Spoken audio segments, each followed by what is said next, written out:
Երկու օր առաջ հայակվե դիտորդական առաքելությունը տվեց ասուլիս, որի ժամանակ անդրադարձել ենք հենց այս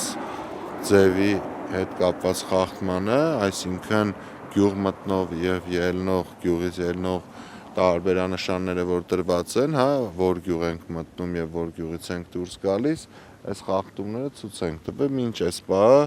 հիմա ընտրությունները ընթանում են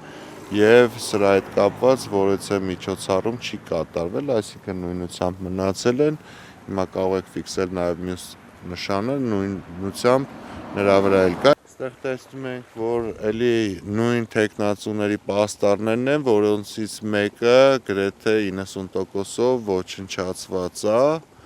էլի այս թեմայով խոսել ենք մենք 3-4 առաջ օրը, որ մի թեկնածուն մյուսի պաստառը կամ փչացնում է, կամ վրան իրանն է կպցնում, այստեղ կա ճանապարհատրանսպորտային նշան, որը մեր անվտանգությունն է ապահովում, կոնկրետ տալիս է, որ սա երկրորդական է, այս փողոցը, սա գլխավորն է, ու վրան էլի տեսնում ենք համարանիշան դրած, թվերը եւ թեկնածուների անունները չեմ տալիս, որ որևէ դեպքում չդիտվի, որ մեկի քարոզն ենք անում կամ մյուսի հակաքարոզն ենք անում։